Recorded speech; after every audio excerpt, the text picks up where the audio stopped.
High-level wizard You exposes have why a one of the most high-end potent hacks won't work if luxury you are car not dealership insane.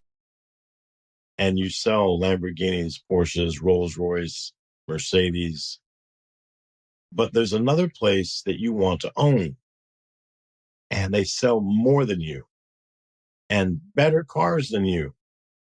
But the guy just laughs in your face. He refuses to sell. No matter how much you offer, he refuses to sell. So you come to the coven and you say you want something done. What can you do for me? What can we offer you?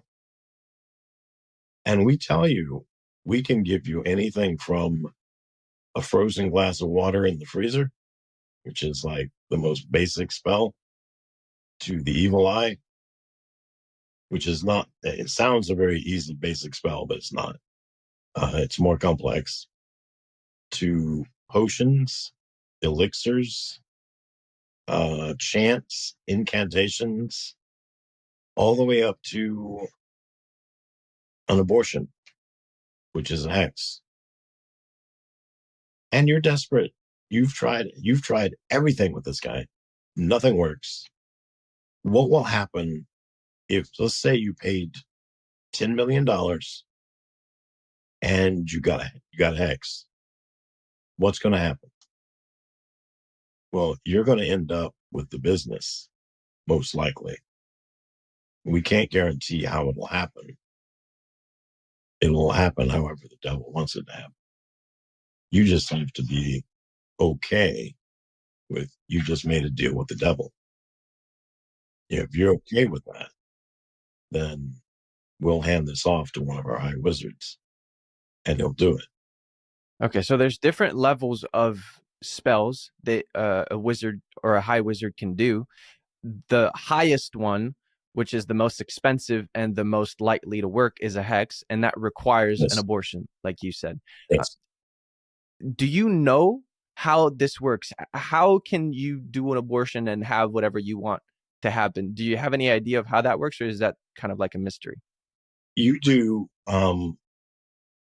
You have an area that's set up with your altar and everything on it you need your magic spell.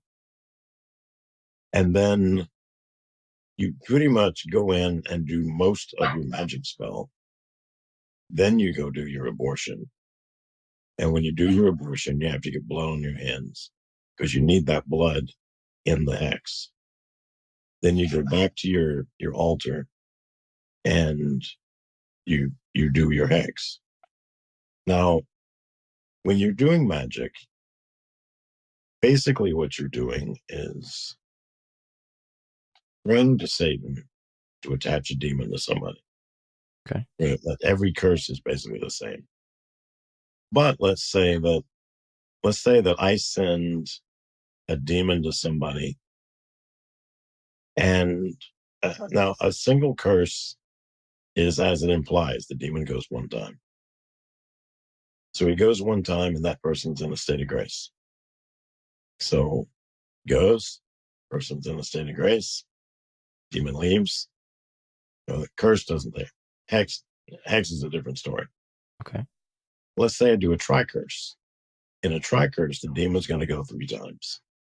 So let's say he's going to go today at noon, tomorrow at 4 p.m., and in 2 weeks, he's going to go again at 2 p.m. So he does all 3 of those, and all 3 times, that person's in a state of grace. So my spell doesn't work. However, let's say it's a hex instead. So in a hex, I did an abortion. So the demon goes to that person and goes, "Oh, you're in a state of grace? No problem. I'll wait." So he just stands around and waits. And as soon as that person goes into a state of cardinal sin, the mortal sin, then he attaches. Okay. That makes